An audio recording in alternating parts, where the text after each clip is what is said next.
Sekarang dunia kesehatan mulai memberi perhatian lebih pada terapi stem cell, yaitu hasil teknologi kesehatan terbaru dan diyakini bisa menjawab kebutuhan pengobatan Indonesia di masa depan. Menurut Dr. Benyamin Setiawan, Chairman of Scientific Advisory Board Stem Cell and Cancer Institute, stem cell atau sel punca merupakan sel yang bisa memperbanyak dirinya dan mempunyai kemampuan untuk berdiferensiasi menjadi banyak sel.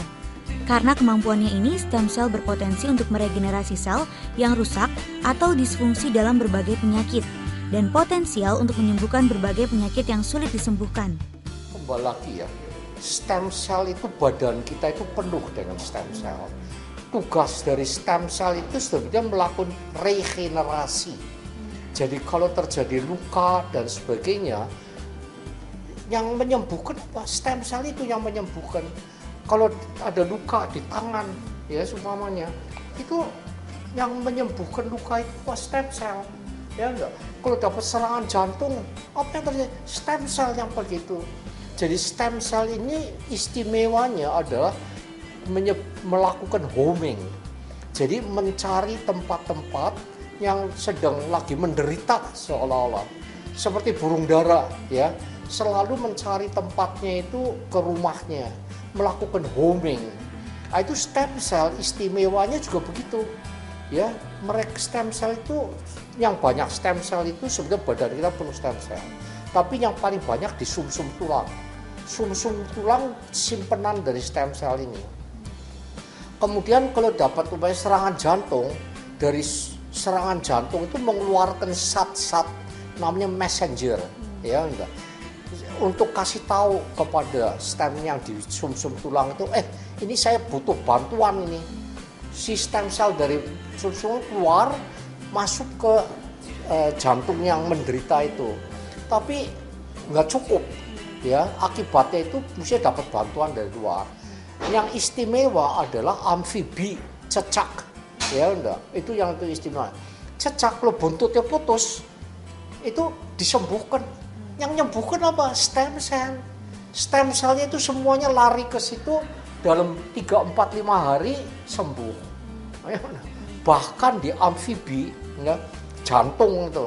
Kalau jantung digunting, ya enggak, juga sembuh jantungnya. Mempet sendiri dan sembuh sendiri. Itu istimewanya stem cell. Ya, jadi gini, stem cell itu 5R itu kalau kita itu kena penyakit itu seperti mobil tua, ya enggak. Kalau businya rusak, sebaiknya apa? Di repair, diperbaiki dulu. Itu fungsinya stem cell. Stem cell berusaha memperbaiki luka-luka itu. Tapi kalau lukanya sudah besar, maka nggak bisa diperbaikin, di replace, diganti, ya enggak. Itu stem cell menggantikan itunya. Kalau di replace nggak cukup, ya mesti di apa? Di regenerate, di regenerasi, kasih baru, organnya diperbaiki sama sekali. Kemudian yang kedua direhabilitasi, ya. Jadi kalau banyak yang rusak, kayak rumah itu, ya mau diperbaikin lah, direhabilitasi. Angen-angennya adalah direjuvenasi, dimudahkan lagi. Jadi orang tua pada suatu hari waktu bisa ngalamin rejuvenation dengan stem cell. Seperti yang sekarang sudah itu banyak dipergunakan, ya, untuk critical limb ischemia, penyakit diabetes. Orang diabetes itu biasanya, ya enggak,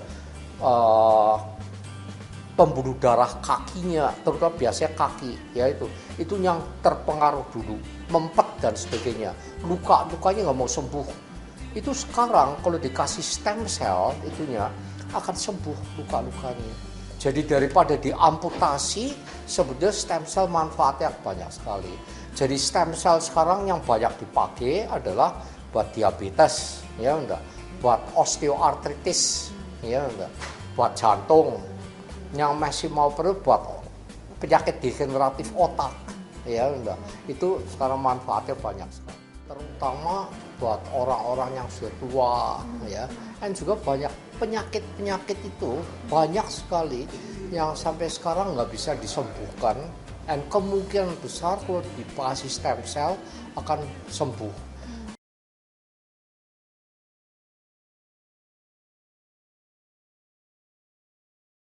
Jadi stem cell itu ada pengaruhnya, tetapi tidak begitu besar lagi pengaruhnya. Jadi mesti dapat bantuan dari luar lah.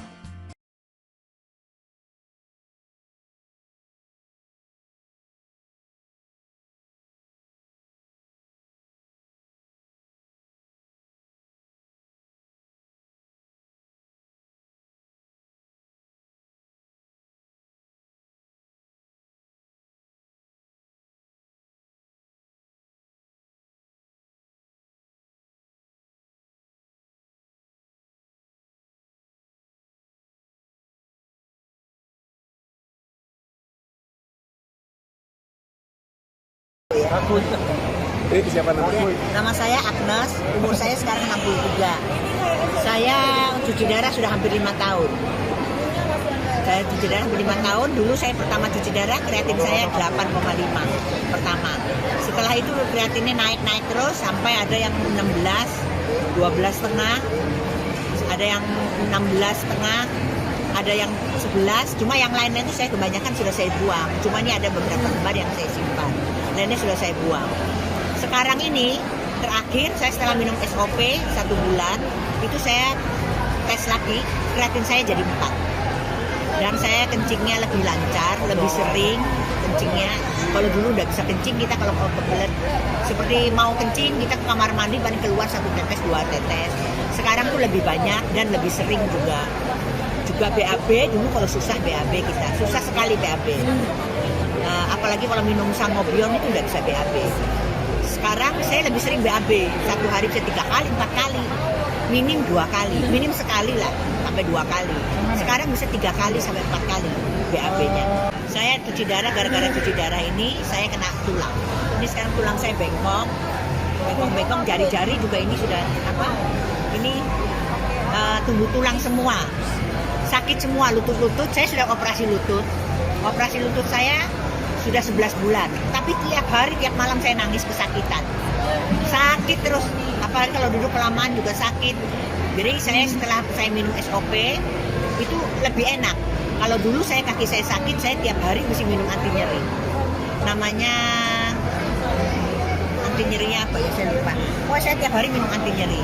Sekarang setelah saya Anatram, namanya Anatram. Anatram ini sudah paling tinggi punya obatnya untuk obat nyeri. Kadang saya minum Anatram 1 biji itu masih nyeri sampai 2 biji. Sekarang ini saya sudah hampir tidak pernah minum, jarang sekali.